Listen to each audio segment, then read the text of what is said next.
آج اس موضوع پہ ہم بات کریں گے وہ ہے مہمانداری کرنا۔ یہ بہت وسیع ٹاپک ہے اور اس کی جو آپ کو حکمت اور اہمیت اور اس کی افادیت قرآن و حدیث سے بھی ہمیں ملتی ہے۔ مہمان نوازی ایمان کی علامت اور انبیاء کرام کی سنت ہے۔ قرآن کریم میں اللہ سبحانہ و تعالیٰ نے حضرت ابراہیم علیہ السلام کو مہمان نوازی کا پیکر بنایا ہے، یعنی حضرت ابراہیم علیہ السلام بہت بڑے مہمان نواز تھے۔ یہ خاصیت آپ کو اللہ کے نبی صلی اللہ علیہ وسلم کے عمل میں بھی ملتی ہے۔ حضرت ابراہیم علیہ السلام پہلے وہ انسان ہیں جنہوں نے دنیا میں مہمان نوازی کی رسم کو قائم کیا۔ ان کا معمول تھا کہ کبھی بھی یہ کھانا اکیلے یعنی تنہا نہیں کھاتے تھے، بلکہ کھانا کھاتے وقت لوگوں کو تلاش کیا کرتے تھے اور ان کی بہترین مہمان نوازی کیا کرتے تھے۔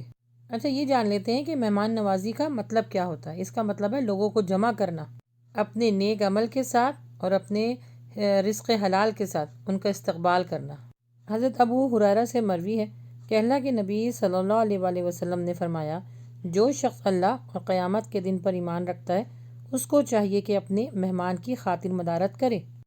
جو شخص اللہ اور قیامت کے دن پر یقین رکھتا ہے اسے چاہیے کہ اپنے پڑوسی کو تکلیف نہ پہنچائے، اور جو شخص اللہ پر اور قیامت پر ایمان رکھتا ہے اس کو چاہیے کہ بھلی بات کرے ورنہ چپ سادھ لے۔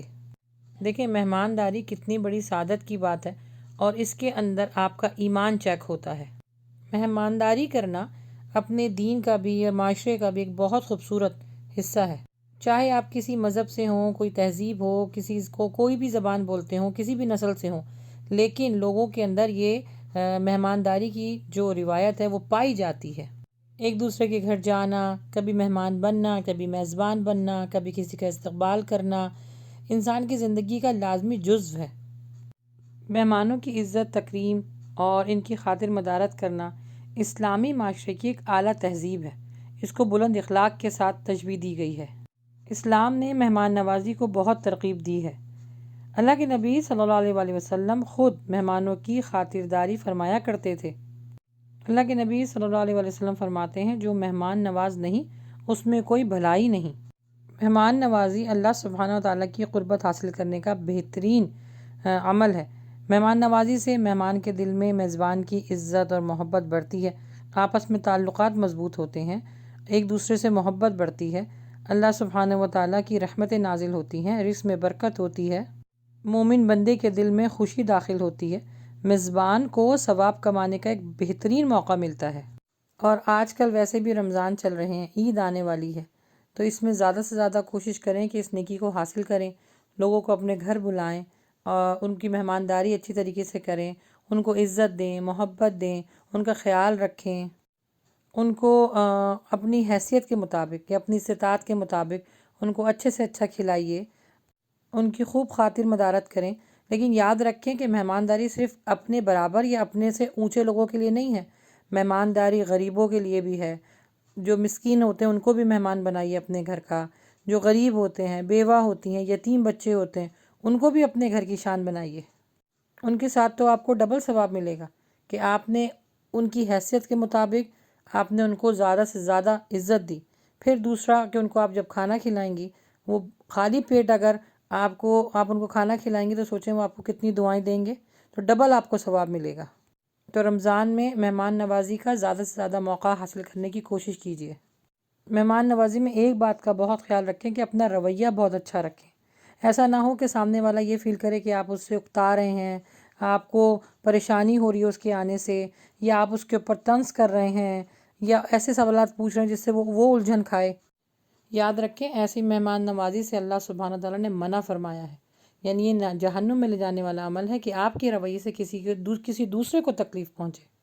مہمان نوازی کا جو شرعی طریقہ وہ یہ ہے کہ جب وہ آپ کے گھر آئے تو اس کا بہت اچھی طرح سے استقبال کیجیے، اس کے دل جوئی کیجیے، مناسب گفتگو کیجیے، پھر اگر وہ جانے لگے تو اس کو کچھ تحفے تحائف دے دیجیے، دروازے تک اس کو رخصت کیجیے۔ سوچیں جب کوئی مہمان آپ کے گھر سے خوشی خوشی رخصت ہوگا تو اس سے اللہ سبحانہ و تعالیٰ بھی خوش ہوتا ہے، کیونکہ اللہ سبحانہ و تعالیٰ فرماتے ہیں 3 معاملات میں بہت خوش ہوتا ہوں تو پھر میں اس کو نوازتا ہوں، میں اس کو دیتا ہوں۔ ایک یہ کہ جب اللہ سبحانہ تعالیٰ فرماتے ہیں جب میں بہت خوش ہوتا ہوں تو میں بارشیں برساتا ہوں، پھر میں اس سے زیادہ خوش ہوتا ہوں تو بیٹیاں نوازتا ہوں، پھر اس سے زیادہ خوش ہوتا ہوں تو مہمانداری کے لیے لوگوں کو مقرر کر دیتا ہوں، یعنی مہمان اس کے گھر میں زیادہ بھیجتا ہوں۔ مہمان جب آتا ہے وہ اپنا رزق خود ساتھ لے کر آتا ہے، یہ حدیث کے الفاظ ہیں۔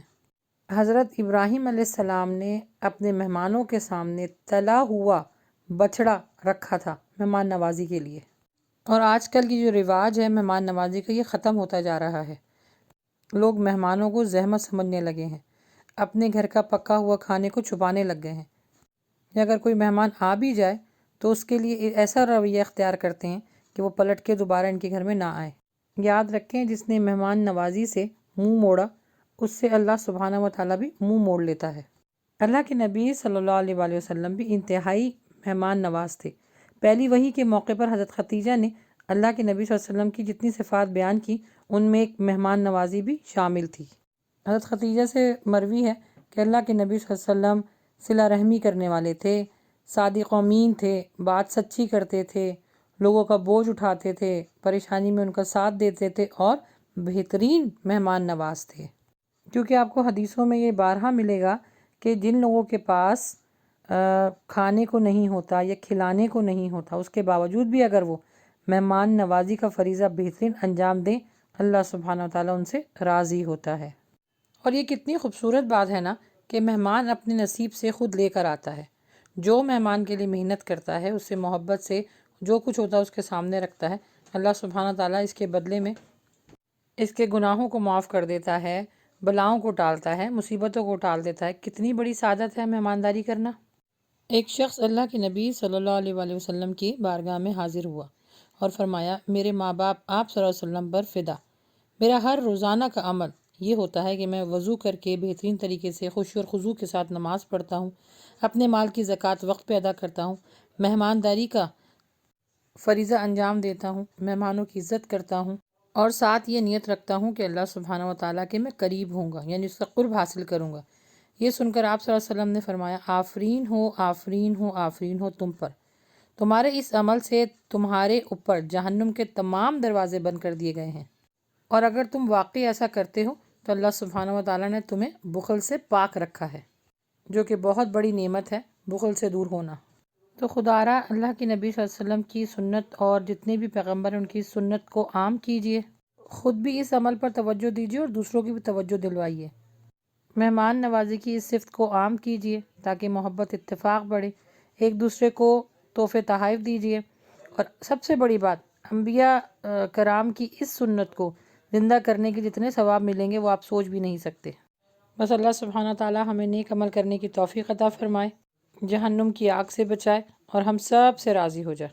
آمین۔